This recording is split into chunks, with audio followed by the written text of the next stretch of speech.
अस्सलाम वालेकुम दोस्तों। अॼु को पंहिंजो मौज़ू आहे और सिलेक्शन एंड इट्स इम्पैक्ट, यानी कि असांजी चूंड ऐं उन जा जेके नतीजा निकिरनि था ऐं उन जा जेके असर थियनि था असांजी लाइफ ते, सोसाइटी ते, असांजे घर ते, असांजे इर्द गिर्द असांजे माहौल ते, उन ते पाण सॼो ॻाल्हायूं था। पर हिकिड़ी शइ आउं ॿुधाए वञा त जेको अॼु को पंहिंजो मौज़ू आहे उहो सोशो इकोनॉमिक कॉन्टेक्स्ट में आहे, यानी समाजी ऐं इक़्तिसादी तनाज़ुर में या ज़ाविये में अॼु के पाण मौज़ू के बहस हेठि आणींदासीं। छाकाणि सोशल स्टडीज़ में हिकु त जेके सोशल मामला आहिनि, जेके सोशल इशूज़ आहिनि या सोशलॉजी सां लाॻापियल जेके मौज़ू आहिनि उहे त हूअं ई बहस हेठि हूंदा आहिनि। उन सां गॾु इकोनॉमिक्स सां लाॻापियल काफ़ी सारा टर्म्स आहिनि, काफ़ी सारियूं अहिड़ियूं इस्तिलाहूं आहिनि जेके इस्तेमालु थींदियूं आहिनि। हाणे अॼोको जेको पंहिंजो मौज़ू आहे उनखे पाण इन्हनि ॿिन्ही ज़ावियनि या ॿिन्ही कॉन्टेक्स्ट में डिस्कस कंदासीं, पर उनखे फ़र्द जी लेवल ते वञी डिस्कस कंदासीं त फ़र्द जी हैसियत में इहे शयूं असांजी लाइफ ते कीअं असर विझनि थियूं या असां पंहिंजी लाइफ में इन्हनि मामलनि खे कहिड़े तरीक़े सां ॾिसूं था। छाकाणि फ़र्द जी हैसियत में असां जेके फ़ैसिला वठूं था उहे इक़्तिसादी कॉन्टेक्स्ट में असांजी ज़ात जे लाइ या असांजी फैमिली जे लाइ या असांजे ओवरऑल ख़ानदानी सोसाइटी जे लाइ कहिड़ो असर छॾीनि थियूं, इन ते पाण ॻाल्हाईंदासीं। ऐं शुरूआति आउं कंदुसि तव्हांजे फीडबैक खां ऐं तव्हांजे जवाबनि खां त तव्हां शुरूआति में इनखे कीअं था ॾिसो। सो आउं शुरूआति कयां थो नेक्स्ट स्लाइड खां, जेका तव्हांजी फीडबैक सां ई शुरू थींदी। उन खां पोइ पाण हिन बहस खे अॻियां वधाईंदासीं। What is choice? चूंड छा आहे? असां जेका चॉइस कंदा आहियूं उहा छा आहे, इन ते थोरो तव्हां ॿुधायो। चॉइस जे बारे में जेको बि तव्हां सम्झो था या जेको बि तव्हांजी राय आहे चॉइस जे बारे में, you can tell me about that. Choice खे तव्हां कीअं था ॾिसो, ज़ाती सतह ते, समाजी सतह ते या इक़्तिसादी सतह ते? चॉइस छा आहे? हिकिड़ो वॾो ब्रॉडर टर्म आहे चॉइस, ऐं उनखे हर लिहाज़ खां असां ॾिसी सघूं था या हर लिहाज़ खां असां उनजी वज़ाहत करे सघूं था। तव्हां इन वर्ड खे या तव्हां इन लफ़्ज़ चॉइस खे कीअं था ॾिसो, उन जे हवाले सां तव्हां ॿुधायो त what do you know about choice, ऐं तव्हांजी नज़र में चॉइस छा आहे। उहा तव्हांखे ज़ाती सतह ते तव्हांजे लाइ कहिड़ी हैसियत रखे थी, या तव्हांजी का चॉइस आहे उनजो तव्हांजी ज़ात ते ऐं तव्हांजे लाॻापियल माहौल ते, तव्हांजे ख़ानदान ते, तव्हांजे दोस्तनि ते उनजो कहिड़ो असर थिए थो। You can tell me about that. Let's see what's your feedback.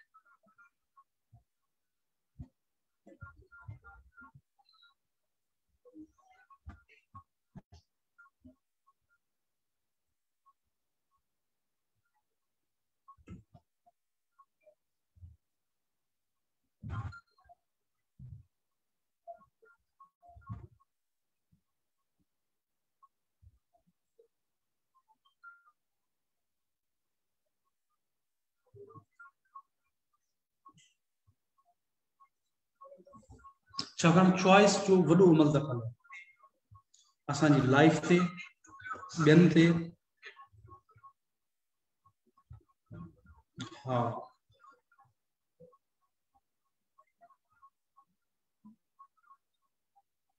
अच्छा, शुरुआत कयूं था रफ़िया अब्बासी के कमेंट खां। शी सेज सर चॉइस वो है जो हम खुद के लिए बेहतर समझें। यस, that's choice.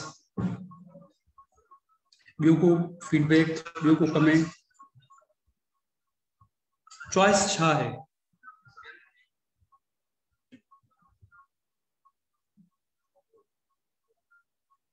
Decide for on self, सही है। जमील अहमद ॾाहाणी चए थो डिसाइड फॉर ऑन सेल्फ, यानी कि पंहिंजे लाइ फ़ैसिलो करणु। ही सेज पंहिंजे लाइ फ़ैसिलो करणु। एजाज अहमद शोरो चए थो choice is to choose some things or someone from a group. Yes, हिकिड़े लिहाज़ खां इहा ॻाल्हि सही आहे।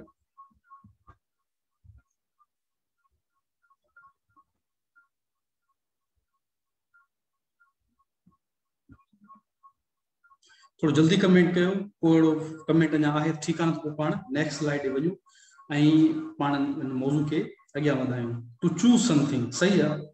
मोहम्मद असलम चए थो टू चूज समथिंग, का शइ चूंडण, का शइ सिलेक्ट करण।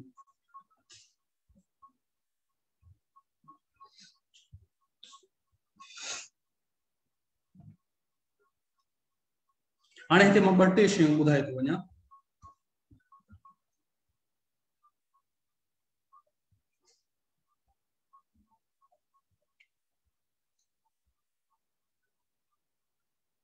हाणे तहां कमेंट्स खे कंपाइल करे ॿुधायां थो, पर सभिनि खां पहिरीं हिकिड़ी शइ ॿुधाए वञा। Choice is always personal. Choice हमेशा ज़ाती होती है, याद रखो। Choice can be influenced. Choice ते को भी असरअंदाज थी सके तो, ठीक है। कॉन्टेक्स्ट के ता समझो, ज़ाविये के समझो। चॉइस जेका है वो हमेशा ज़ाती होती है, मानू जी, फर्द जी, इंसान जी चॉइस ज़ाती होती है। ऐं चॉइस के केर भी इन्फ्लुएंस करे सके तो। हाने केड़ा केड़ा फैक्टर्स उन चॉइस ते असरअंदाज थी सकन था? सोसाइटी, नीड या नीड्स,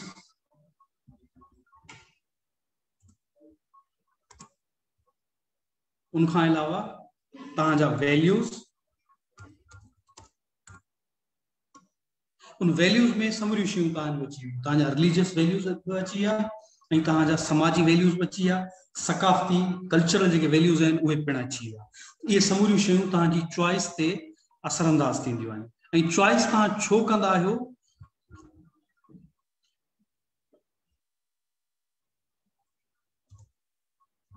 तो सिलेक्ट समथिंग, कंहिं न कंहिं शइ जी चूंड करण जे लाइ। वो को पाथ हुजे, को रंग हुजे, को कपड़ो हुजे, को खाधो हुजे, उन्हीं जे लाइ तहां चूंड कंदा आहियो। डिसीजन मेकिंग जे प्रोसेस में तहांजी चॉइस पहिरियों कदम आहे। तहां इरादो कंदा आहियो कंहिं शइ खे चूंडण जो, सिलेक्ट करण जो, कंहिं शइ खे अपनाइण जो, कंहिं शइ खे परे करण जो, कंहिं शइ खे धुतकारण जो, कंहिं शइ खे पाण वटि आणण जो। इहो समूरो जेको तहांजो अमल आहे, इहो जेको सिलेक्शन जो या खणी चइजो त डिसीजन मेकिंग जो जेको प्रोसेस आहे, उन में तहांजी चॉइस पहिरियों कदम हूंदी आहे। तहां इरादो कंदा आहियो, तहां पाण अक्सर चवंदा आहियूं त दादा मुंहिंजो हींअर ही मूड थियो आहे फलां शइ करण जो, यानी तहांजो जेको मूड आहे उहो रिप्रेजेंट करे थो तहांजी चॉइस खे। तो तहां कहिड़े तरीक़े सां या कहिड़े ज़ाविये सां शयुनि खे ॾिसी करे शयुनि जी चूंड कयो था, सिलेक्शन कयो था।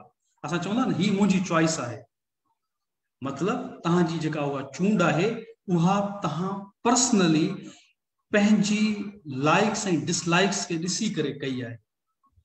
पर उहा इन्फ्लुएंस भी थी सके थी। जी मूं तव्हांखे ॿुधायो, का भी तहां पंहिंजी समाज में जेका चॉइस कयो था उहा कंहिं न कंहिं तरीक़े सां, कंहिं न कंहिं अंदाज सां असरअंदाज थियल हूंदी आहे। छाकाणि का भी चॉइस इल्हामी न हूंदी आहे। तहांखे इल्हाम नाहे थींदो। तहां जेको सोसाइटी में ॾिसंदा आहियो, जेको तहां जे एनवायरमेंट में रहंदा आहियो, जंहिं माहौल में रहंदा आहियो, जेके तहांजे इर्द गिर्द माण्हू रहंदा आहिनि, तहांजी चॉइस हमेशा अहिड़ी हूंदी आहे। अच्छा, ॿी कहिड़ी शइ? चॉइस कैन बी गुड और बैड। तहांजी चूंड, तहांजी सिलेक्शन या उन सिलेक्शन ॾे जेका तहांजी रविश आहे, जेका तहांजी चॉइस आहे, उहा ख़राब थी सघे थी ऐं सुठी भी थी सघे थी। It depends. इहो डिपेंड करे थो त तहां कहिड़ी शइ चूंडी आहे, कहिड़ो तहां फ़ैसिलो वठण पिया वञो, कहिड़ी तहां सिलेक्शन कई आहे।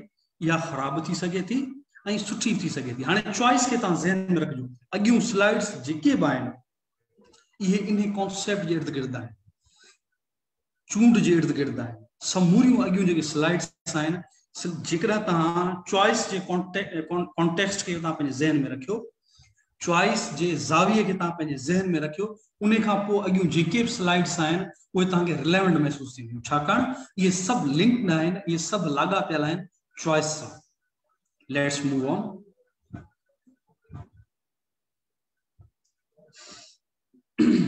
Selection process. हाणे चॉइस खां पोइ ॿियो जेको मरहलो हूंदो आहे उहो हूंदो आहे सिलेक्शन प्रोसेस।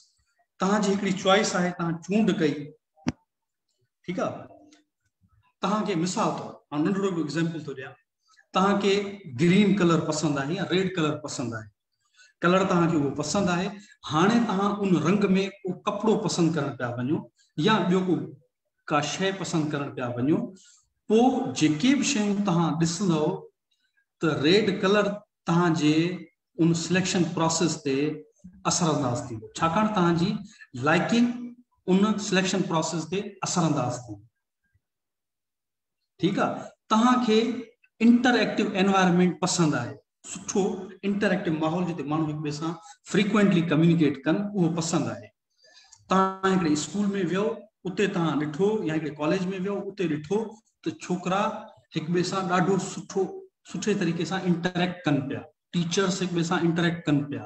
तव्हां भले हिकिड़ी शागिर्द जी हैसियत में उते वञो या टीचर जी हैसियत में, जेकॾहिं उते उहो माहौल हूंदो त तव्हां उते वञण या उते शागिर्द जी हैसियत में दाख़िला वठण या टीचर जी हैसियत में अपॉइंट थियण खे पसंदि कंदव, छाकाणि तव्हांजी जेका चॉइस आहे उन तरीक़े जो उते एनवायरनमेंट आहे। सो जेका तव्हांजी चॉइस हूंदी आहे उहा तव्हांजे ओवरऑल सिलेक्शन प्रोसेस ते ऐं डिसीजन मेकिंग प्रोसेस ते असरअंदाज थींदी आहे।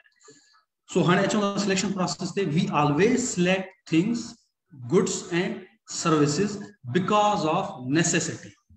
हाणे हिकिड़ी शइ ज़हन में रखो त जॾहिं बि असां कंहिं शइ जी या कंहिं सर्विस जी या कंहिं ख़िदमत जी चूंड कंदा आहियूं पंहिंजे समाज में, पंहिंजी सोसाइटी में, उहा हमेशह ज़रूरत जे बुनियाद ते कंदा आहियूं। जेकॾहिं मूंखे शर्ट जी ज़रूरत आहे, उन खां पोइ आउं वेंदुसि उनखे ख़रीद करण जे लाइ। तव्हांखे कंहिं किताब जी ज़रूरत आहे, तव्हां सिंधी जो जेको आहे किताब वठण था चाहियो, अंग्रेज़ी जो किताब वठण था चाहियो, समाजी अभ्यास जो किताब वठण था चाहियो, अदब सां लाॻापियल को किताब वठण था चाहियो, हिस्ट्री सां लाॻापियल को किताब वठण था चाहियो, साइंस सां लाॻापियल को किताब वठण था चाहियो, जंहिं बि मौज़ू सां लाॻापियल का शइ वठण था चाहियो, तव्हांखे उनजी ज़रूरत आहे तॾहिं तव्हां वठो था। उनजे करे जेका नेसेसिटी आहे, जेका ज़रूरत आहे, उहा ई असांखे ड्राइव कंदी आहे सिलेक्शन ते।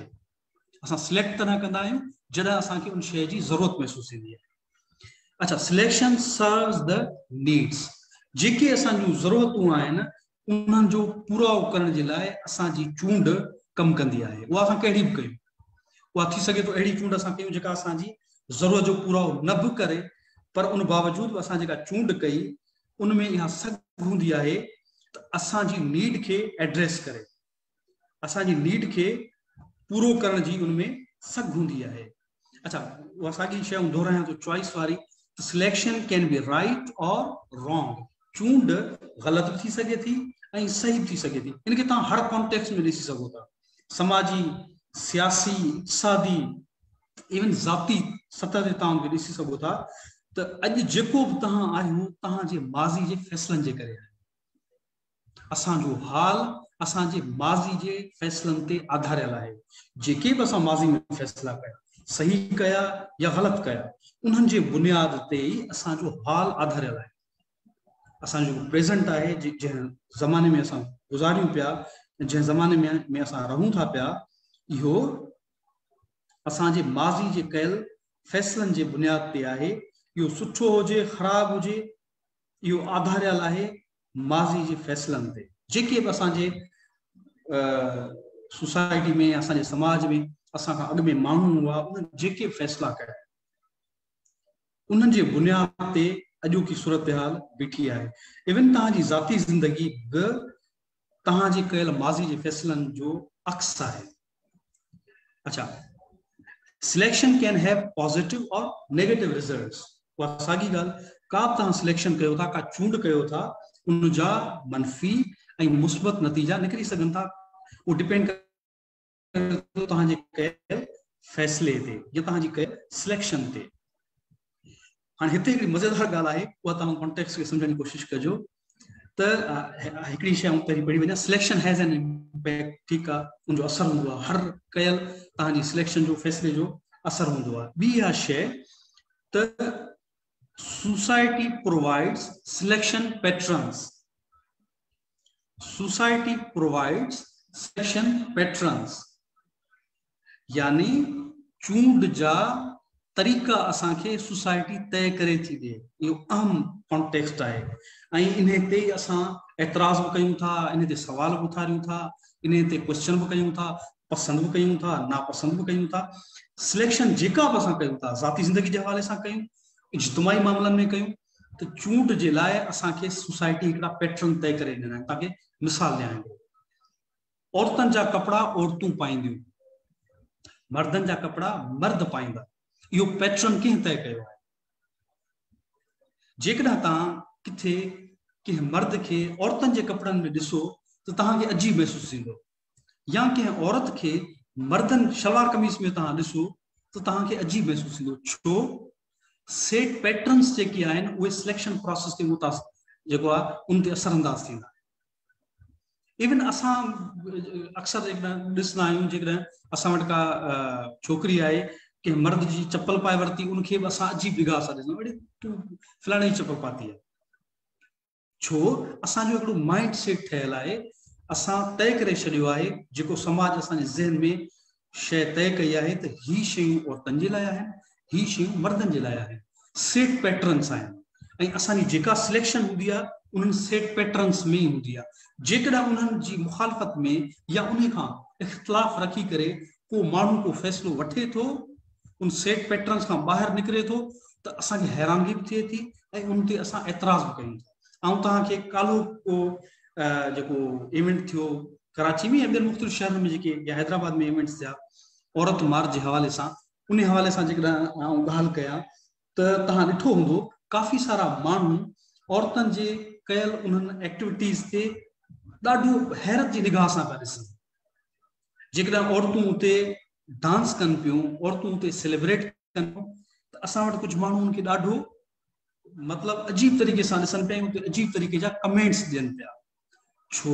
असां वटि सेट पैटर्न्स छा आहिनि सिलेक्शन जा, असांखे कहिड़ो बिहेवियर अपनाइणु घुरिजे, बिहेवियर जे लाइ सेट पैटर्न्स आहिनि। औरत जे लाइ ही बिहेवियर आहे, मर्द जे लाइ ही बिहेवियर आहे, ॿार जे लाइ ही बिहेवियर आहे, ऐं पोढ़े जे लाइ ही बिहेवियर आहे। जेकॾहिं असां वटि मिसाल नंढो एग्ज़ाम्पल ॾियां, हिकिड़ो जेकॾहिं ॿुढड़ो आहे, का ॿुढड़ी औरत आहे, ॿुढड़ो मर्द आहे, ओल्ड एज आहे, उहो जेकॾहिं कंहिं झूले में वञी वेहे एंटरटेनमेंट जे लाइ, त पहिरियों सवाल हुनखां इहो कयो वेंदो, अबा तूं त पोढ़ो आहीं, तूं झूले में छा लाइ वेठो आहे? छो? असांजे ज़हन में सेट पैटर्न्स आहिनि, असां इहो तय करे छॾियो आहे त झूले में ॿार ई वेहंदो। छो बा? ख़ुशि थियणु हर कंहिंजो हक़ आहे ऐं ख़ुशि थियण जे लाइ को बि माण्हू का एक्टिविटी करे थो, को अमल करे थो, या पंहिंजी ख़ुशी जे इज़हार जे लाइ को माण्हू का शइ करे थो, त उनमें का ख़राबु ॻाल्हि न आहे। जेकॾहिं को ॿुढड़ो माण्हू वञी करे कंहिं झूले में वेठो आहे या कंहिं घोड़े जे मथां वञी वेठो आहे, चढ़ियो आहे, ऐं उनखे उन मां एंटरटेन थिए पियो, त मुंहिंजे ख़्याल में उनखे हक़ ॾियणु घुरिजे। छाकाणि असांजे ज़हन में हिकिड़ा पैटर्न्स तय थियल आहिनि सिलेक्शन जे हवाले सां, असांजे रवैयनि जे हवाले सां ऐं एटीट्यूड जे हवाले सां। उनजे करे असां इहो तय करे छॾियो आहे त हीअ शयूं फलाणे जेंडर जे लाइ या फलाणे एज ग्रुप जे लाइ आहे। उन खां अलावा जेकॾहिं को माण्हू उन पैटर्न खां ॿाहिरि निकिरी करे का शइ करे थो, असां या उनखे ग़लति सम्झूं था या उनखे अजीब तसवर कयूं था। सो हिते इहा शइ ज़हन में रखो, असांजो जेको बि सिलेक्शन जो प्रोसेस आहे, ज़ाती सतह ते हुजे, समाजी सतह ते हुजे या सियासी सतह ते हुजे, उहो हमेशह सोसाइटी पारां तय कयल पैटर्न्स में हूंदो आहे, उन्हनि जे मुताबिक़ हूंदो आहे। जेकॾहिं असां उन्हनि हटी करे का शइ कयूं था त असांखे मुखालफ़त जो जेको आहे सामनो करणो पइजी सघे थो, माण्हू जी मुखालफ़त करे सघनि था ऐं माण्हू उनखे ग़लति बि सम्झी सघनि था, कुझु सही बि सम्झी सघनि था। इहो डिपेंड करे थो हर कंहिंजी पंहिंजी सोच ते, आइडियोलॉजी ते, उहो उन शइ खे कीअं थो ॾिसे। अच्छा, अॻियां पाण वधूं था त सोसाइटी इम्पोज सर्टेन पैटर्न्स ऐं समाज, या उहा साॻी ॻाल्हि, समाज पैटर्न्स असां ते इम्पोज थो करे, चाहे असांखे उहा शइ वणे या असांखे न वणे। या वरी छो त काल जेके एक्टिविटीज़ थी वञनि इलाही सारा अजीबो ग़रीब असांखे कमेंट्स ॿुधण में पिया अचनि, ॾिसण में पिया अचनि। उनमें बि तव्हां ॾिसी सघो था त माण्हुनि जा मुख़्तलिफ़ राया आहिनि, के पॉज़िटिव आहिनि, के नेगेटिव आहिनि। औरतुनि जी मोबिलिटी जे हवाले सां उन्हनि जे डिसीजन मेकिंग जेको आहे जेको डिसीजन मेकिंग जो उन्हनि जो राइट आहे उन हवाले सां सवाल उथारिया पिया वञनि। या ॿियूं जेके बि शयूं आहिनि असांजे समाज में उहे तव्हां ॾिसंदो त हिकिड़ा पैटर्न्स असां ते इम्पोज़ थियल आहिनि ऐं उन्हनि इम्पोज़ थियल पैटर्न खे फॉलो करण जे लाइ असां मजबूर आहियूं। पर जॾहिं समाज आज़ाद थियण जी कोशिशि कंदो आहे, जॾहिं समाज हिकिड़ी विख अॻियां वधाइण जी कोशिशि कंदो आहे, उन्हनि सेट पैटर्न्स खे इंसान तोड़ींदो आहे। हिकिड़े लेक्चर में मूं तव्हांखे ॿुधायो हुयो त अॼु खां 300-500 साल अॻु में ग्लोबली स्लेवरी जाइज़ हुई। इहो सेट पैटर्न हो सिलेक्शन जो। असां जेको सिलेक्ट कंदा हुआसीं, मिसाल तौर कंहिं स्लेव खे या उनखे घर वठी ईंदा हुआसीं ख़रीद करे, इहो ग्लोबली हिकु जाइज़ अमल करार ॾिनो वेंदो। पर अॼु 500 साल या 1000 साल पोइ जॾहिं असां सोसाइटी में रहूं था, इहो सोचे बि नथा सघूं कि माण्हू खे केरु ग़ुलाम बणाए सघे थो। अॼु जो इहो सेट पैटर्न न आहे। अॼु इन तरह केरु बि सिलेक्शन नथो करे सघे, केरु बि अहिड़ो फ़ैसिलो नथो वठी सघे, कंहिंजी बि अहिड़ी चॉइस नथी थी सघे त केरु इहो चूज़ करे या कंहिंजी इहा चॉइस हुजे त मूंखे फलाणे मुल्क जो जेको आहे स्लेव या फलाणे मुल्क जो जेको ग़ुलाम आहे उहो पसंदि आहे। केरु बि नथो चई सघे, छो हींअर समाज विखूं अॻियां वधाए करे अञा वधीक आज़ाद थी चुको आहे। इहा अलॻि अलॻि अञा वधीक असांखे समाजी ऐं इनफ़रादी जेका आज़ादी आहे उन जी ज़रूरत आहे, उहो अञा असांखे सफ़र तय करिणो आहे। पर उन बावजूदि इहो तव्हांखे ॿुधाए छॾियां त जेके बि सेट पैटर्न्स आहिनि समाज में, सोसाइटी में, जेके असांजी सिलेक्शन प्रोसेस ते या डिसीजन मेकिंग प्रोसेस ते मुतासिर थींदा आहिनि, उहे थी सघे थो अॻियां हली करे पैटर्न्स चेंज थियनि। उनखे असां ई चेंज कंदासीं, असांजो ई समाज चेंज कंदो, पर ज़ाहिर आहे उनमें कुझु वक़्तु लॻंदो। वरी उहा साॻी ॻाल्हि जेका कयां थो, we can't select certain things, goods and services due to societal values. कुझु वैल्यूज़ तय थियल हूंदियूं आहिनि। मिसाल तव्हांखे हिकिड़ो हिते एग्ज़ाम्पल ॾियां त यूरोप में या अमेरिका में तव्हां इलाही सारियूं अहिड़ियूं शयूं करे सघो था जेके तव्हां पाकिस्तान में, बांग्लादेश में या सऊदी अरब में या ईरान में नथा करे सघो। छो त उते जूं वैल्यूज़ अलॻि आहिनि, हिते जूं वैल्यूज़ अलॻि आहिनि। उते अलॻि तरह जा सोसाइटल जेके प्रेशर्स हूंदा आहिनि, वैल्यूज़ हूंदियूं आहिनि, हिते अलॻि हूंदियूं आहिनि। इहो जेको फ़र्क़ु आहे इहो तव्हां वरितल सिलेक्शन्स मां, वरितल डिसीशन्स मां वठी सघो था। उन शइ खे कंपेयर करे सघो था त हिते कहिड़े तरह जी सिलेक्शन थींदी आहे ऐं हुते कहिड़े तरह जी सिलेक्शन थींदी आहे। हिते असां कहिड़ियूं शयूं इस्तेमालु करे सघूं था ऐं हुते कहिड़ियूं शयूं इस्तेमालु करे सघूं था। ऐं नाला कोन थो खणां, तव्हां पाण समझदार आहियो, तव्हां सम्झी सघो था। काफ़ी सारियूं शयूं अहिड़ियूं आहिनि जेके तव्हां Europe, America, north America, south America में यूज़ करे सघो था, हिते नथा करे सघो।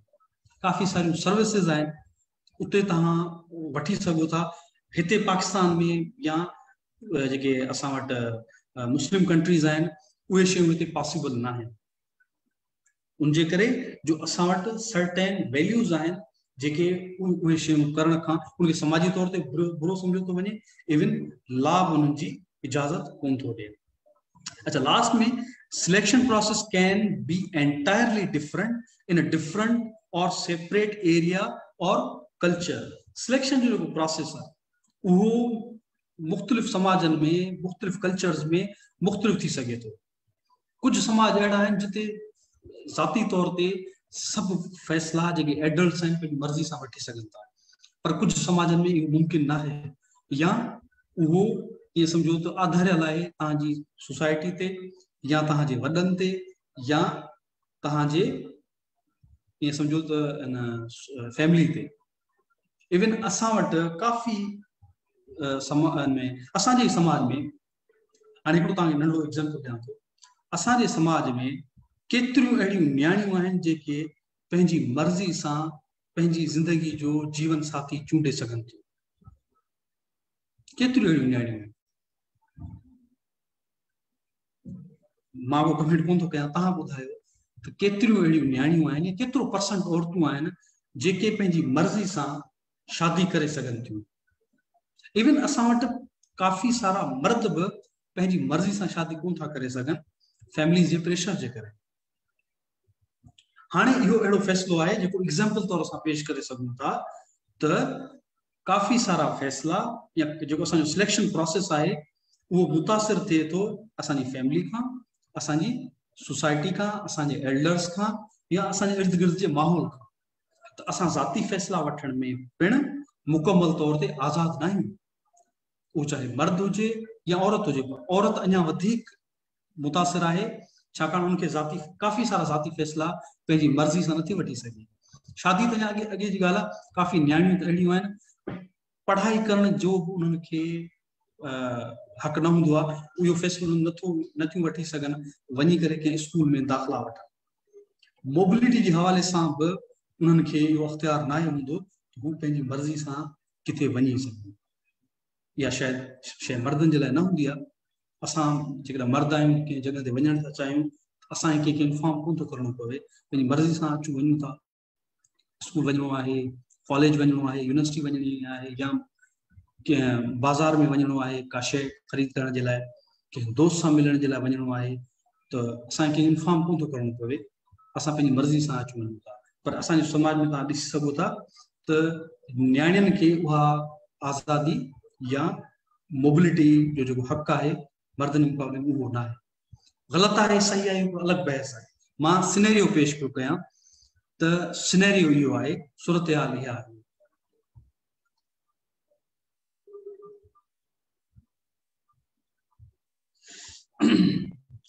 अच्छा, हाणे अचूं था खोट ते, स्कैर्सिटी ते। त खोट छा आहे इहो वरी इकोनॉमिक कॉन्टेक्स्ट में असां वञूं पिया त scarcity is unavailability of things और गुड्स और सर्विसेज इन सर्टेन एरिया। त खोट जेका कंहिं बि शइ जी गैर मौजूदगी या जेकॾहिं असां वटि उन शइ ताईं एक्सेस न आहे त उनखे खोट चइबो आहे। Scarcity can be reduced. Scarcity can reduce demand. अच्छा, जेकॾहिं कंहिं शइ जी खोट आहे त तव्हांजी डिमांड पिणु घटिजी सघे थी।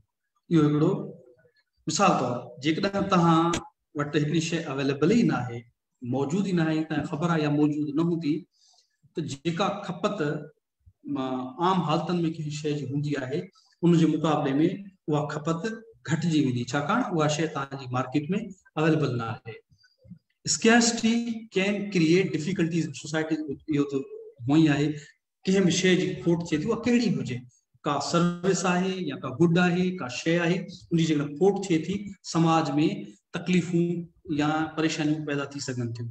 V always try to reduce risks of scarcity in context of our provisions या basic things of needs। असांजे बुनियादी ज़रूरतूं जेके बि शयूं आहिनि उन्हनि जी खोट खे घटाइण जे लाइ असां हमेशह कोशिशि कंदा आहियूं। पाणी जी असांखे ज़रूरत आहे, पीअण जो पाणी न आहे त असांजी पूरी इहा कोशिशि हूंदी त असां उहा शइ पंहिंजी घर में प्रोवाइड करे रखूं त जीवन जी ज़रूरत न पवे। या खाधे जो पीते जो ॿियूं शयूं आहिनि या ॿियूं इस्तेमाल जूं जेकॾहिं शयूं आहिनि उनजी असां वटि ज़रूरत हूंदी आहे ऐं उनजी जेकॾहिं खोट थी वञे असांजे पाड़े में, असांजे ॻोठ में या असांजे शहर में, असां उनखे हर तरह सां पूरे करण जी कोशिशि कंदा आहियूं त जीअं असांखे उन शइ जी जॾहिं ज़रूरत पए त असां इस्तेमालु करे सघूं।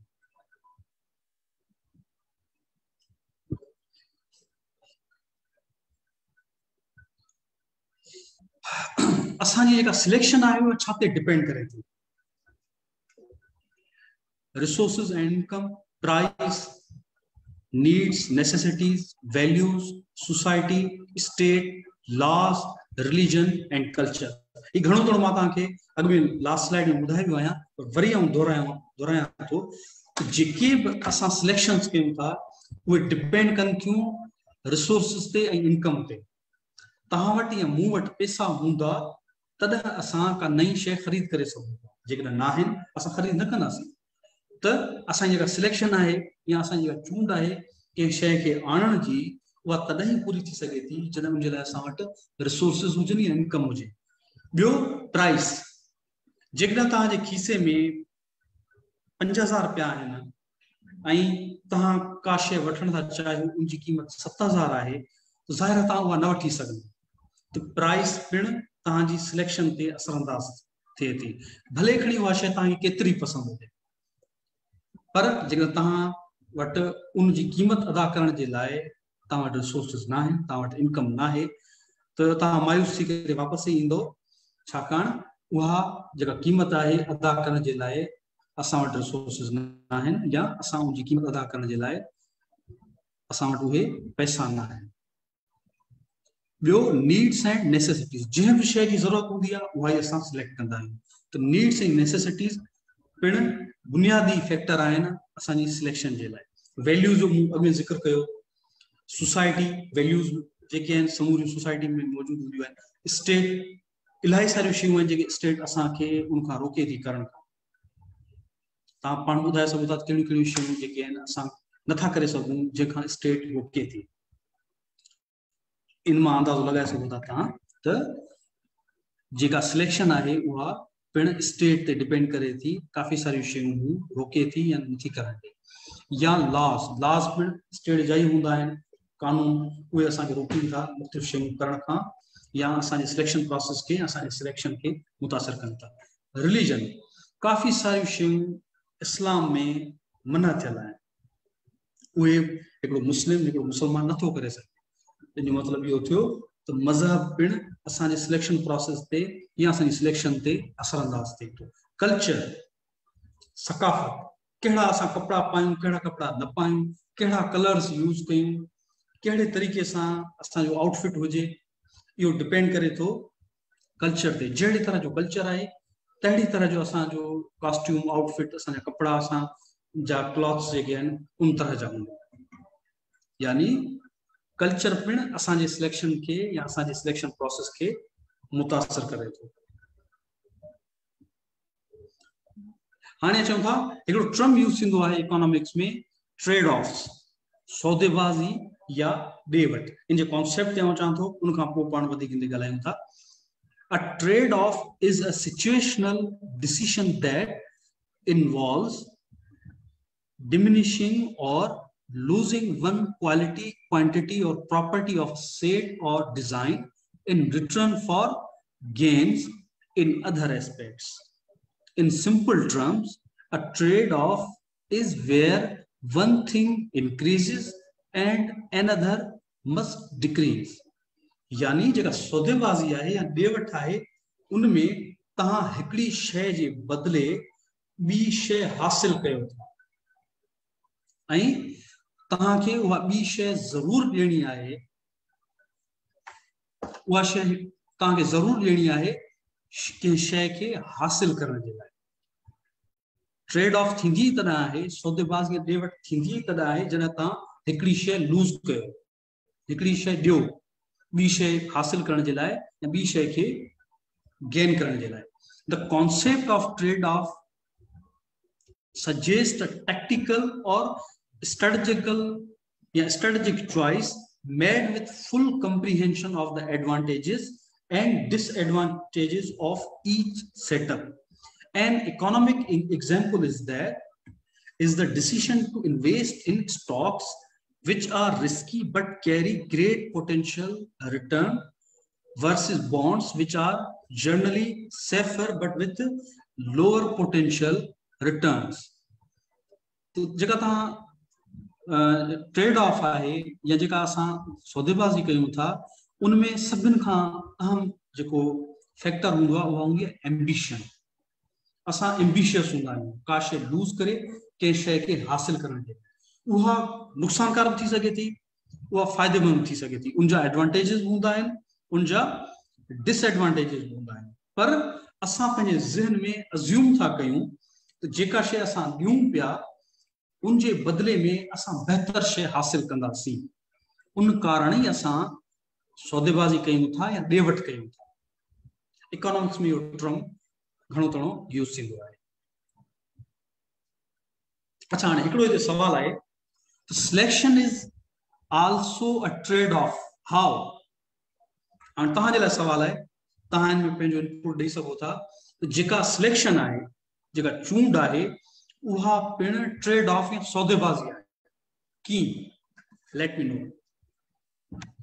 I'm waiting for your feedback. You can tell me how a selection is also a trade-off. How can we consider selection as a trade-off? Waiting for your feedback.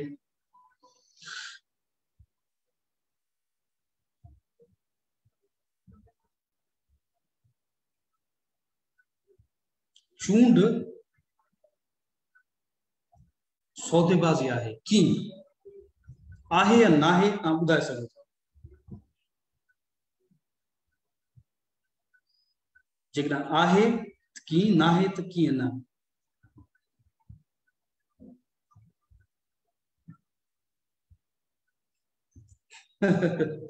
असां वटि हिकिड़ो कमेंट आहे त सर आई थिंक 50% गर्ल्स अपनी मर्जी से अपना life partner choose कर सकती हैं जबरदस्त जेकॾहिं 50% आहे तमामु भली ॻाल्हि आहे तमामु भली ॻाल्हि आहे पर 50% शायदि कासाबाग में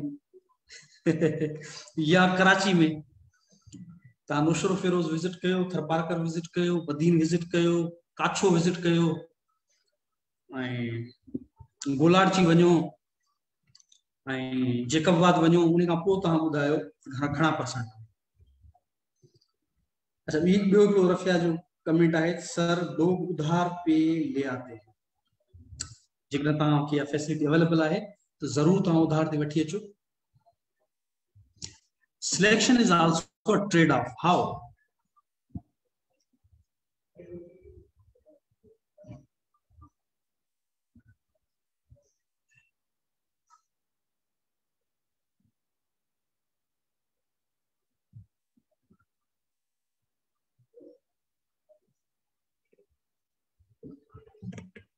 we have to move on.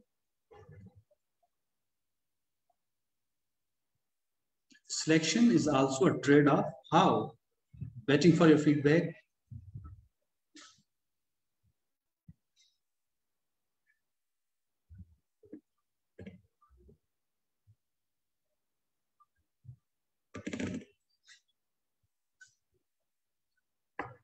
Let's move on.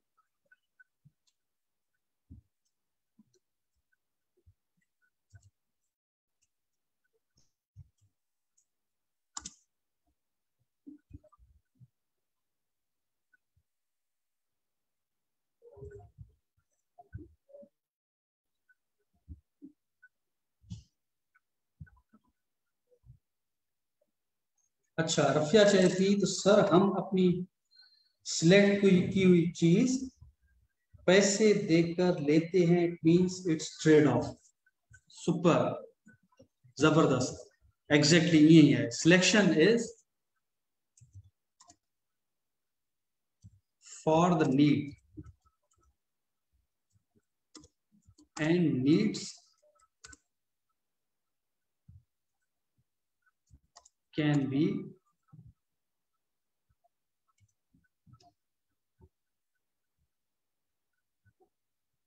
अच्छा ॿियो आहे कि जेका शइ सिलेक्ट कबी उन जे बदले में ज़रूर कुछ ॾियणो पवंदो उन मुताबिक सिलेक्शन हिकु ट्रेड आहे बिल्कुलु सही बिल्कुलु सही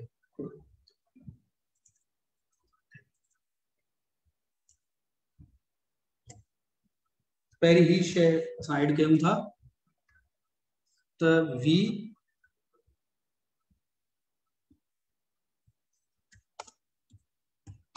pay for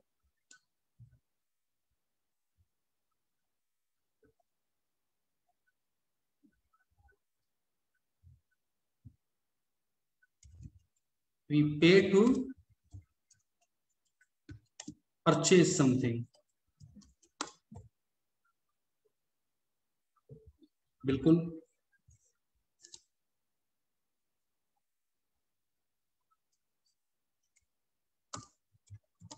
we lose something to gain यानी असां हिकड़ी शइ विञायूं था कि शइ खे हासिल करण जे लाइ ऐं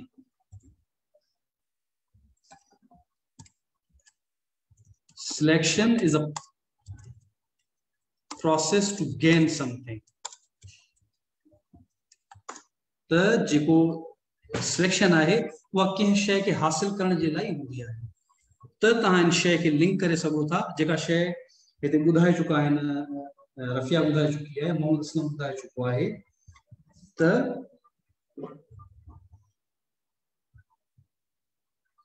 हाँ हिकिड़ी शइ ते ॿुधाए वञूं, इमरान जेको आहे इमरान अली मलाह चए थो 1%, उहा साॻी ॻाल्हि आहे रफ़िया। इमरान अली जे नज़र में सिर्फ़ु 1% छोकिरियुनि खे पंहिंजी मर्ज़ी सां शादी करण जो हक़ आहे, या उन्हनि खे इहो फ़ैसिलो वठण जो हक़ आहे। सो 1% 50% में वॾो फ़र्क़ु आहे। हाणे तव्हां पाण में डिसाइड करे सघो था। Let's move on. अच्छा, डिसीजन मेकिंग प्रोसेस, जॾहिं तव्हां फ़ैसिलो वठो था उनमें उनजा कहिड़ा मरहला हूंदा आहिनि ऐं कहिड़नि मरहलनि खां गुज़रण खां पोइ उहो डिसीजन वठणु घुरिजे, इहो इंतिहाई इंपॉर्टेंट आहे। त डिसीजन मेकिंग ईअं तकड़ी न थींदी आहे। असां वटि फ़ैसिला बिल्कुलु तकड़े तरीक़े सां असां वटि वरिता वेंदा आहिनि। सोचो ऐं कयो, हिकिड़ी शइ ज़हन में आई, असां उनखे बग़ैर कुझु सोचण जे उहा शइ करे था वञूं, बाद में पछतायूं। त जॾहिं बि असां डिसीजन वठूं, ही कुझु स्टेप्स आहिनि, उहे चाहे ज़ाती बुनियाद ते असां फ़ैसिलो वठूं था या समाजी सतह ते वठूं था, इक़्तिसादी लिहाज़ सां फ़ैसिलो वठूं था, त हिननि शयुनि खे नज़र में रखणु घुरिजे। Step 1, identify the decision. जेको तव्हां डिसीजन वठो था, यू मस्ट आइडेंटिफाई, तव्हांखे ख़बर हुजणु घुरिजे तव्हां कहिड़े तरह जो कहिड़ो डिसीजन वठणु पिया वञो। ॿियो स्टेप आहे गैदर रिलेवेंट इंफॉर्मेशन। जेका बि लाॻापियल मालूमात तव्हां वटि आहे उहा तव्हां ज़रूरु गॾु कयो, त उहा डिसीजन सां लाॻापियल या उन डिसीजन जे नतीजनि सां लाॻापियल हुजे, तव्हांखे ख़बर हुजे जेको तव्हां फ़ैसिलो वठणु पिया वञो उनजा असर कहिड़ा तव्हांजी लाइफ ते या तव्हां सां लाॻापियल जेके माण्हू आहिनि उन्हनि ते उन्हनि जा कहिड़ा असर पवणा आहिनि। Identify alternatives. तव्हांजे फ़ैसिले वठण जे अमल में इहा शइ तव्हांजे ज़हन में ज़रूरु हुजणु घुरिजे त ॿिया मुतबादिल फ़ैसिला कहिड़ा थी सघनि था। ऑप्शन हुजनि था, option A, option B, option C, त तव्हां उन्हनि मां जेको वधीक सुटेबल ऑप्शन हुजे उहो तव्हां सिलेक्ट कयो। ईअं न हुजे तव्हांजे ज़हन में का शइ अचे या मुंहिंजे ज़हन में शइ का अचे, या उनखे तकिड़ो उहा शइ पूरी करण जी कोशिशि कयां या फ़ैसिले ते अमल करण जी कोशिशि कयां। ऐं जेके अहम फ़ैसिला हूंदा आहिनि असांजी ज़िंदगी में, उहे हमेशह असांखे सुकून सां, इत्मिनान सां ऐं इंतिहाई सब्र सां वठणु घुरिजे। तकड़ में ऐं जज़्बात में वरितल फ़ैसिला हमेशह उनजा नतीजा नेगेटिव ईंदा आहिनि। ऐं हर कंहिंजी ज़िंदगी में अहिड़ा फ़ैसिला ज़रूरु हूंदा जिन्हनि ते असांखे पछतावो हूंदो। मुंहिंजी ज़िंदगी में अहिड़ा फ़ैसिला हूंदा, तव्हांजी ज़िंदगी में हूंदा, जेके असां तकड़ में वरिता हूंदा, जज़्बात में वरिता हूंदा, ऐं उहे बाद में पूरी ज़िंदगी नासूर बणिजी असांखे तकलीफ़ ॾींदा रहनि था। त उनजे करे को बि जॾहिं असां फ़ैसिलो वठण था वञूं, असांखे मोहतात हुजणु घुरिजे, तकड़ न हुजणु घुरिजे। ऐं जेकॾहिं केरु असांखे तकड़ करण जो चए पियो, इन जो मतिलबु इहो आहे त उन फ़ैसिले सां उनजो को फ़ाइदो आहे। सो हमेशह जेको बि तव्हां फ़ैसिलो वठो, जेको बि तव्हां डिसीजन वठो, उहो पंहिंजी मर्ज़ी सां वठो। उनमें जेके तव्हांजा सुठा सलाहकार हुजनि उन्हनि खे शामिल कयो। ऐं ही कुझु स्टेप्स ॿुधायल आहिनि, इन्हनि खे तव्हां नज़र में रखी सघो था डिसीजन वठण वक़्तु। Way the evidence. जेके तव्हां वटि फ़ैसिले सां लाॻापियल या तव्हांजी चॉइस सां लाॻापियल जेके शाहिदियूं आहिनि या जेके मौजूदु एविडेंसिस आहिनि, उन्हनि खे पिणु तव्हां ॾिसो। Step 5, choose among alternatives. उहा साॻी ॻाल्हि, जेके तव्हां अल्टरनेटिव ज़हन में आंदा या डिस्कस कया कुझु दोस्तनि सां, जेके तव्हां सां लाॻापियल माण्हू आहिनि, जेके तव्हांजा सही ऐं सचा हमदर्द आहिनि, उन्हनि सां तव्हां डिस्कस कयो। ऐं जेके अल्टरनेटिव्स तव्हां सोचा, 1, 2, 3, 4 जेके तव्हां ऑप्शन्स आहिनि, उन मां सभिनि खां वधीक मौज़ून ऑप्शन या बहितर ऑप्शन तव्हां सिलेक्ट करे सघो था। Step 6, take action. उन खां पोइ तव्हां एक्शन वठी सघो था। अच्छा, हाणे हिते फीडबैक आयो आहे। फारूक अहमद सूरो चए थो, decision making in sense of problem, so the first step should be identify the problem. Exactly, we must identify the problem and then we can decide about it or about ourselves असांखे identify ज़रूर करणु घुरिजे हितां जो feedback लाज़मी अचणु घुरिजे त असां अञा वधीक इन में शयूं इंक्लूड कंदा वञूं अच्छा टेक एक्शन उन खां पोइ review your decision and its consequences उन खां पोइ इहो ज़रूर तव्हां पंहिंजे लर्निंग जे लाइ जॾहिं तव्हां फ़ैसिलो वरितो उन खां पोइ ज़रूर इहो ॾिसो पंहिंजे फ़ैसिले खे रिव्यू कयो उनजी नज़रसानी कयो त ऐं उनजा नतीजा कहिड़ा निकिता आहिनि त जीअं आईंदा जॾहिं तव्हां को फ़ैसिलो कयो था त उन खे इन फ़ैसिले खां बि बहितर अंदाज़ सां वठी सघो छाकाणि लाइफ जेका बि आहे असांजी उनमें को हिकिड़ो फ़ैसिलो असांखे नाहे वठिणो हूंदो न पूरी ज़िंदगी में कई अहिड़ा मौक़ा ईंदा आहिनि जिथे असांखे का शइ डिसाइड करणी हूंदी आहे को फ़ैसिलो वठिणो हूंदो आहे त उते असांखे जॾहिं असां फ़ैसिलो वठूं था या फ़ैसिलो वठी चुका हूंदा आहियूं उनखां पोइ बि असां रिव्यू कयूं ऐं उनजे कंसीक्वेंसिस खे एनालाइज़ कयूं त जेके नतीजा निकिता आहिनि उनजो तजियो कयूं त आया इहो जेको असां फ़ैसिलो वरितो इहो बहितर हुयो या बहितर न हुयो अच्छा रफ़िया चए थी तो सर एजुकेटेड लोग रिश्ता करने से पहले लड़कियों की मर्जी पूछते हैं क्योंकि इस चीज की इजाजत है इस्लाम में बिल्कुल 100% है यही आहे हकीकत आहे यही आहे ये हुजण भी घुर्जे पर असां वटि बदकिस्मती सां इलाही सारनि इलाइक़नि में इन शइ जो फुक़दान नज़र अचे थो ऐं फ़ैसिला मढ़िया था वञनि माण्हुनि ते उनमें मर्द भी शामिल आहिनि औरतूं भी शामिल आहिनि छोकिरा छोकिरियूं ॿई शामिल आहिनि ऐं उन्हनि जी मर्ज़ी खां सवाइ उन्हनि ते फ़ैसिला मढ़िया था वञनि उहो शादी जो मामिलो न आहे ॿिया इलाही सारा मामिला आहिनि माइट अक्सर पंहिंजे ॿारनि ते फ़ैसिला मढ़ीनि था तोखे हीउ पढ़णो आहे हीउ खाइणो आहे हीउ पीअणो आहे उनमें जेको ॿारु आहे उहो डिस्टर्ब थो थिए उनमें डिसीशन मेकिंग जी जेका सघ आहे उहा बिल्कुलु दॿिजी थी वञे उहो हमेशह को डिपेंडेंट हूंदो आहे को उनखे ॿुधाए तॾहिं उहो फ़ैसिलो करे छाकाणि शुरू खां उनखे ॿुधायो वेंदो आहे तोखे हीउ करिणो आहे तोखे हीउ नाहे करिणो इवन असां वटि तव्हां ॾिठो हूंदो इलाही सारा एडल्ट्स हूंदा आहिनि उहे कंहिं बि डिसीशन वठण में जेको आहे उन्हनि खे दुश्वारी महसूसु थींदी आहे उन्हनि खे तकलीफ़ थींदी आहे छाकाणि उन्हनि जो बैकग्राउंड अहिड़ो रहियो हूंदो आहे उन्हनि खे एम्पावर कयो ई न वेंदो आहे उन्हनि माण्हुनि खे ऐं जेको पंहिंजी फैमिली तरफ़ां ई एम्पावर न थियल हुजे उनखे पूरी लाइफ इहा दुश्वारी रहे थी या तकलीफ़ रहे थी उहा चाहे फ़ैसिला साज़ी हुजे या ॿियो को मामिलो हुजे हू हमेशह डिपेंडेंट रहे थो या उनखे हमेशह कंहिं ॿिए माण्हू जी हेल्प जी ज़रूरत हूंदी आहे मुख़्तलिफ़ फ़ैसिला वठण जे लाइ या मुख़्तलिफ़ शयूं करण जे लाइ अच्छा हाणे फ्यूचर तव्हां फ़ैसिलो वरितो फ्यूचर जो उन सां कहिड़ो तालुक़ु आहे जी शुरूआत में मूं तव्हांखे ॿुधायो जेको असां फ़ैसिलो वठूं था जेके बि असां सिलेक्शन्स कयूं था उन जो न सिर्फ़ु असांजे हाल सां वास्तो हूंदो आहे पिणु फ्यूचर सां पिणु उनजो वास्तो हूंदो आहे छाकाणि असांजो हाल असांजे माज़ी जी फ़ैसिलनि जी अक्कासी थो करे ऐं साॻिए नमूने सां असांजो जेको हाल आहे उहो तय कंदो त असां फ्यूचर में कहिड़ा हूंदासीं जहिड़ो तव्हांजो हाल आहे जहिड़ो तव्हां हींअर फ़ैसिलो वठो था तहिड़ो तव्हांजो फ्यूचर हूंदो अॼु तव्हां सुठो डिसाइड कयो था सुठा फ़ैसिला वठो था फ्यूचर में तव्हांखे उनजो लाभ मिलणो आहे उनजो तव्हांखे फ़ाइदो थियणो आहे उहे चाहे जेके ट्रेड ऑफ्स हुजनि ऐं पॉसिबल लिमिट ऑफ प्रोडक्टिविटी हुजे decisions which shape our society यानी कि जेके फ़ैसिला असां वठूं था उहे हुजनि या things which we ignore intentionally choice issue ego social जेके इशूज़ आहिनि इहे सभई शयूं असांजे मुस्तक़बिल ते असरअंदाज़ थियनि ऐं हिकु वरी इन ते दोहरायां थो हाणे जेकर असां मुस्तक़बिल जा समझौता इन्हनि ते असां अचूं था त हींअर जेको असां हाणे मुस्तक़बिल जो समझौतो कीअं आहे त ईंदड़ वक़्त जे लाइ जेका असां ट्रेड ऑफ कई आहे या जेको समझौतो कयो आहे इहो असांजे फ्यूचर ते असरअंदाज़ थियणो आहे हिन वक़्त में जेको बि असां समझौतो कयूं था पंहिंजी लाइफ जे बारे में पंहिंजे घर जे बारे में पंहिंजे ॿारनि जे बारे में पंहिंजे भेनरुनि जे बारे में भाइरनि जे बारे में पाड़े ॻोठ जे बारे में जेको बि असां समझौतो कयूं था उनजो असरु थियणो आहे असांजे फ्यूचर ते ऐं असां सां लाॻापियल माण्हुनि जे फ्यूचर ते ऐं ॿियो जेका प्रोडक्टिविटी जी जेका पॉसिबल लिमिट आहे उहा उनजी लेवल जेका बि आहे उहा तव्हांखे मुतासिर कंदी तव्हांजे हाल खे ऐं तव्हांजे फ्यूचर खे।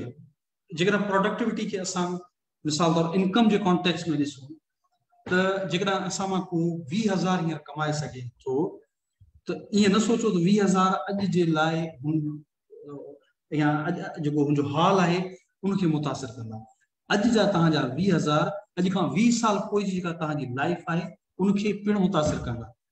जेको तव्हां अॼु कमायो था अॼु जे कमाइण ते तव्हांजो फ्यूचर डिपेंड करे थो ऐं उन कमायल इनकम मां तव्हां छा वठो था, कहिड़ा फ़ैसिला कयो था, उन ते डिपेंड करे थो तव्हांजो फ्यूचर। तव्हां फ्यूचर में कहिड़ा हूंदो, तव्हांजा ॿार कहिड़ा हूंदा ऐं तव्हां वटि सहूलियतूं कहिड़ियूं हूंदियूं, इहो सॼो डिपेंड करे थो असांजे इन हाल ते, असांजी मौजूदा पॉसिबल जेका प्रोडक्टिविटी आहे उन ते।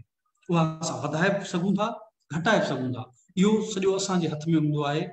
ऐं असां उनखे ज़ाहिर आहे कॾहिं कॾहिं असां सोचींदा आहियूं त असां बिल्कुलु बेवस आहियूं या असां पंहिंजी इनकम खे नथा वधाए सघूं या पंहिंजे जेका असांजी प्रोडक्टिविटी आहे उनखे असां नथा वधाए सघूं। इहो हिकिड़ो ईअं सम्झो त गुमान ई हूंदो आहे, उनखे असां वधाए सघूं था। उनजे लाइ असांखे सोचणु घुरिजे, असांखे राहूं कढणु घुरिजनि त असां पंहिंजे टाइम खे कीअं यूटिलाइज़ कयूं। जीअं असां पंहिंजे वक़्त जो इस्तेमालु कयूं था ओतिरो ई असां प्रोडक्टिव हूंदासीं। हाणे नंढिड़ो मिसाल ॿाहिराणियुनि जो तव्हांखे ॾियां थो। असांजे ॿाहिराणियुनि में चांहि जूं होटलूं आहिनि, मुख़्तलिफ़ शहर आहिनि, मुख़्तलिफ़ शहरनि में ॾिसी आहियो नंढा नंढा शहर, नंढा नंढा ॻोठ तव्हांखे मिलंदा। उते चांहि जे होटलनि ते तव्हांखे कुझु अहिड़ा माण्हू मिलंदा जेके कलाकनि जा कलाक वेही करे कचहरियूं कनि था, ताश खेॾनि था, टीवी ॾिसनि था ऐं ॿियूं मुख़्तलिफ़ गैर ज़रूरी एक्टिविटीज़ में मसरूफ़ हूंदा आहिनि ऐं पोइ बाद में चवंदा आहिनि असां वटि वसीला न आहिनि या असांजी इनकम घटि आहे। त तव्हां हुन खां सवाल करे सघो था, अदा तव्हां पंहिंजे वक़्त खे किथे था इस्तेमालु कयो? छा तव्हां पंहिंजे वक़्त खे जेका पैदावारी अमल आहिनि या प्रोडक्टिव जेके एक्टिविटीज़ आहिनि उनमें इस्तेमालु कयो था या न? जेकॾहिं नथा कयो त कंहिंसां शिकायत न कयो, तव्हां ग़रीब आहियो। उन्हनि खे तव्हां जेकॾहिं असां वटि 2 कलाक आहिनि, 4 कलाक आहिनि, असांखे कोशिशि करणु घुरिजे त असां उन्हनि खे पैदावारी एक्टिविटीज़ में, प्रोडक्टिव एक्टिविटीज़ में यूज़ कयूं, इस्तेमालु कयूं। जेकॾहिं असां उन्हनि खे प्रोडक्टिव एक्टिविटीज़ में इस्तेमालु था कयूं त जेका असांजी पॉसिबल लिमिट आहे न प्रोडक्टिविटी जी, उहा इंक्रीज़ थींदी, उहा वधंदी रहंदी। 2 कलाक जेको असां टीवी ॾिसण में विञायूं था या असां गपनि शपनि में, कचहरियुनि में, हवालनि में असां जेकॾहिं विञायूं था, उहे 2 कलाक जेकॾहिं असां कंहिं अहिड़े अमल में या अहिड़ी एक्टिविटी में इस्तेमालु कयूं जिथां का शइ प्रोड्यूस थिए इनकम जी सूरत में या कंहिं ॿी सूरत में, त ज़ाहिर आहे जेका असांजी प्रोडक्टिविटी आहे एज़ पर्सन या एज़ फैमिली उहा वधंदी ऐं उहा मुतासिर कंदी असांजे फ्यूचर खे। छो असां जेतिरो प्रोडक्टिव आहियूं अॼु ओतिरो असां पंहिंजे फ्यूचर में आसानी सां गुज़ारे सघूं था। असां जेकॾहिं पंहिंजी प्रोडक्टिविटी घटाए छॾी, 2 कलाक 4 कलाक कमु कयो, उन खां पोइ लत खोले सुता पिया आहियूं, त पोइ कंहिं मां उमेद न रखो तो तव्हांजी प्रोडक्टिविटी वधंदी, तव्हांजी इनकम वधंदी या तव्हां पंहिंजी जेका लिमिट आहे प्रोडक्टिविटी जो वधाए सघो था। वरी असां चऊं था हेठि त decisions which shape our future. इलाही सारा डिसीशंस आहिनि जेके मूं ज़िक्र कयो। जहिड़े तरह जा तव्हां अॼु फ़ैसिला कयो था, अॼु जे वक़्त में आउं जहिड़े तरह जा फ़ैसिला कयां थो तहिड़ो मुंहिंजो फ्यूचर हूंदो। इन में न को क़िस्मत जो ॾोह आहे, न को तक़दीर जो को अमल आहे, कुझु बि न आहे। तक़दीर सिर्फ़ु असांजे कयल फ़ैसिलनि जी अक्कासी करे थी, ॿियो कुझु बि न। असां सोचूं था यार बसि तक़दीर में इहो, क़िस्मत में इहो, असां पंहिंजो जेको बिल आहे तक़दीर खे कटियूं था, क़िस्मत ते कटियूं था। अदा क़िस्मत कुझु न आहे, क़िस्मत असांजे कयल फ़ैसिलनि जो नतीजे जो नालो आहे। जेके असां फ़ैसिला कया, उहे सुठा कया या ख़राब कया। सुठा कया त पोइ चवंदासीं यार हिनजी क़िस्मत भली हुई, ख़राब फ़ैसिला कया यार हिनजी क़िस्मत ख़राब हुई। क़िस्मत जो उन में को ॾोह ई कोन्हे न। उन करे कॾहिं बि इहो न सोचणु घुरिजे त को क़िस्मत जो अमल दख़ल हूंदो आहे असांजे कयल फ़ैसिलनि ते। असां सुठा फ़ैसिला कयूं था त उन में ज़ाहिर आहे सुठा नतीजा ईंदा। ख़राब फ़ैसिला कयूं था सुभाणे असांखे भोगणो पवंदो। उन करे जेके बि असां डिसीशन्स वठूं था उहे ख़राब हुजनि या सुठा हुजनि, असांजे फ्यूचर खे शेप कनि था। असांजो फ्यूचर अहिड़ो ई ठहंदो जहिड़ा असां फ़ैसिला वठूं था. Things which we ignore intentionally, choice issue, ego, social issues, यानी कुछ अहिड़ियूं शयूं आहिनि जेके असां ॼाणी वाणी उन्हनि खे इग्नोर कंदा आहियूं. उनजा रीज़न्स कहिड़ा हूंदा आहिनि?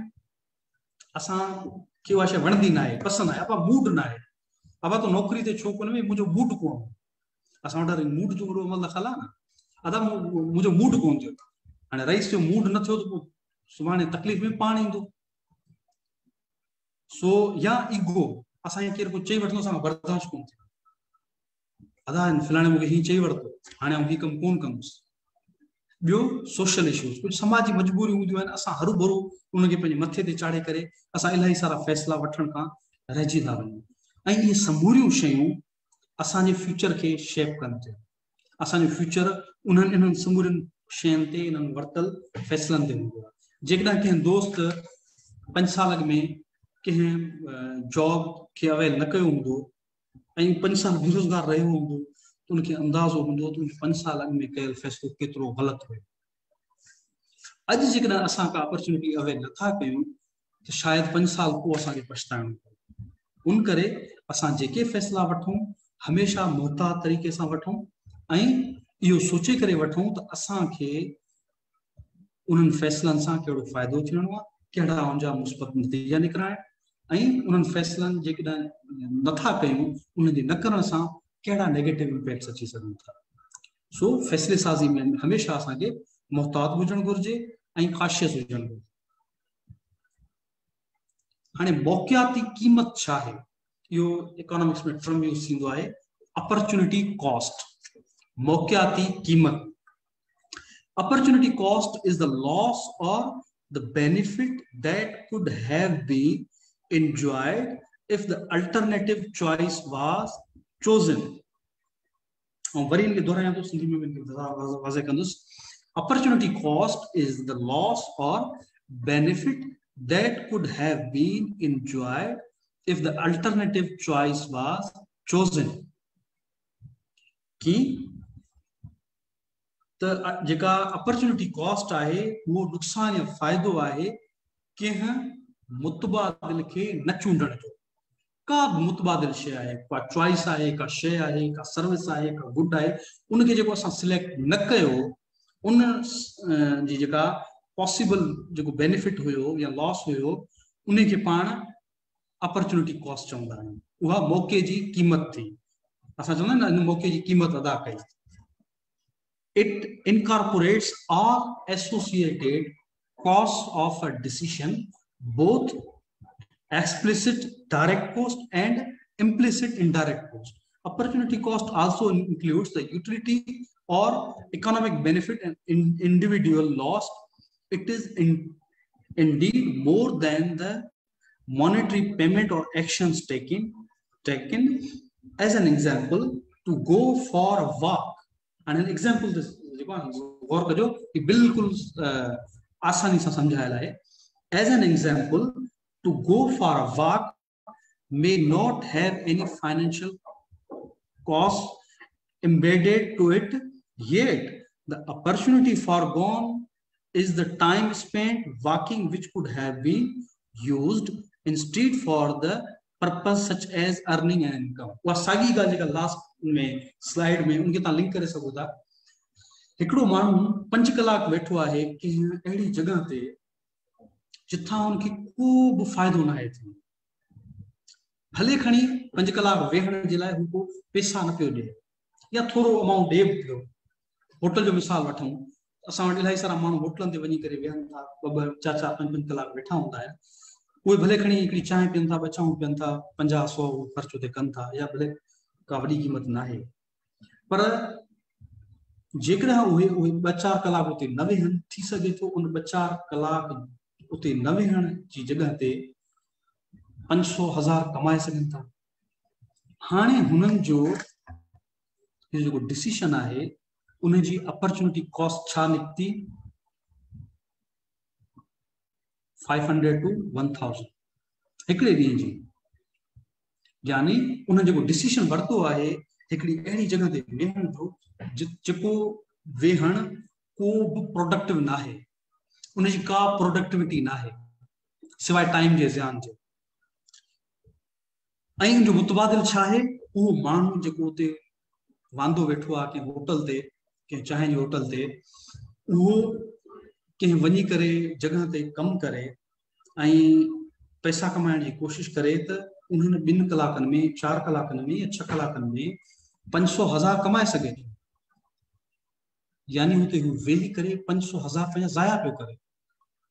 इहा आहे अपॉर्चुनिटी कॉस्ट। बिल्कुलु सवली सिंधी में तव्हांखे ॿुधायो। हाणे असां चऊं था त producer and consumer in context of opportunity cost. हाणे तव्हां मूंखे ॿुधायो त हिकिड़ो जेको प्रोड्यूसर आहे, पैदा कंदड़ आहे, इनखे पाण दुकानदार चई सघूं था, ऐं ॿियो कंज्यूमर, ग्राहक या इस्तेमालु कंदड़, इन्हनि खे जेकॾहिं अपॉर्चुनिटी कॉस्ट या मौक़ियाती क़ीमत जे कॉन्टेक्स्ट में असां ॾिसूं त तव्हांजी नज़र में इहा छा बीहंदी ऐं इनखे तव्हां कीअं ॿुधाईंदो, कीअं इनखे वाज़ह कंदो? Waiting for your feedback, let me know. त अपॉर्चुनिटी कॉस्ट जेका आहे उहा प्रोड्यूसर ऐं कंज्यूमर जे कॉन्टेक्स्ट में कीअं आहे, तव्हां उनखे कीअं था ॾिसो?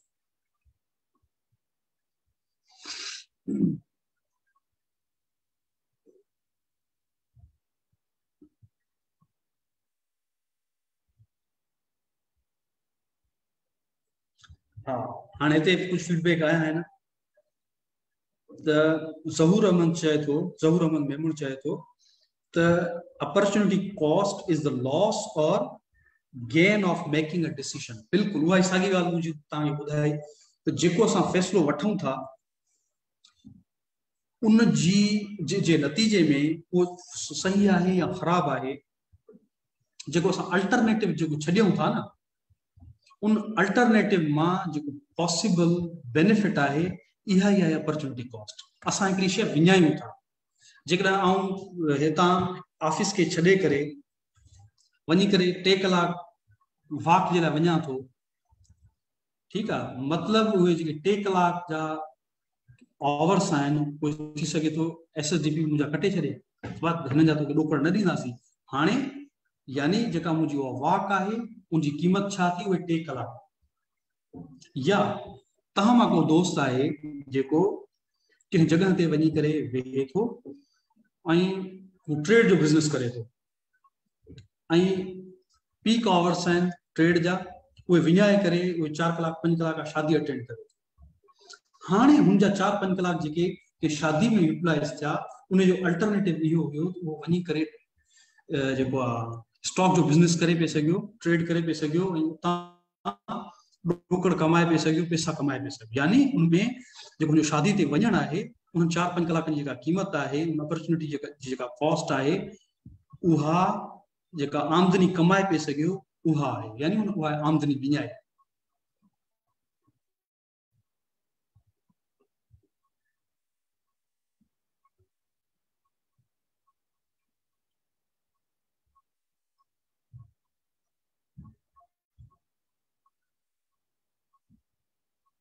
अच्छा, हिकिड़ो दोस्त चए थो त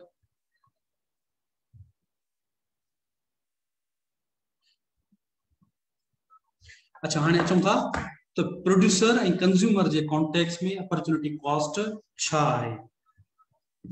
मिसाल तौर, we have selected a shirt instead of a book.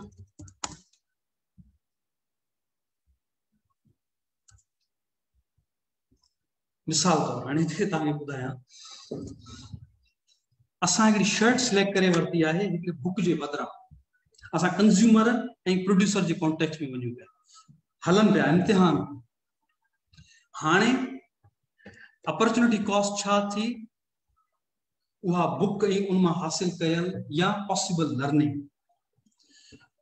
असांखे ज़रूरत आहे हुन किताब जी, पर असांखे वणी वई आहे शर्ट ऐं असां वञी करे शर्ट वरिती आहे।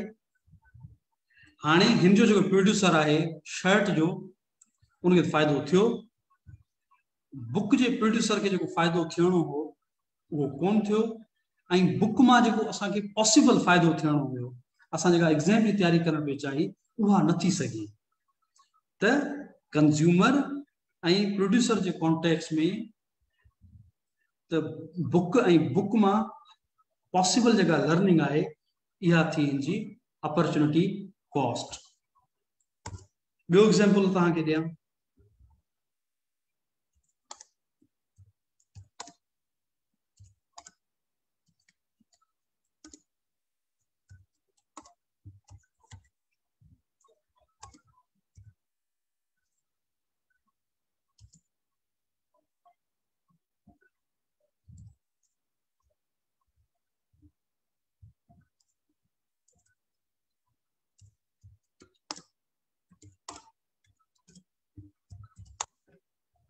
हिकिड़ी छोकिरी हिकिड़ी रिंग ख़रीद करे वरिती आहे, उनखे रिंग वणी वई आहे, पंहिंजे घर जे शयुनि खे ख़रीद करण जे बदिरां हाणे घर जूं शयूं उनखे सुठी क़ीमत में मिलियूं पे।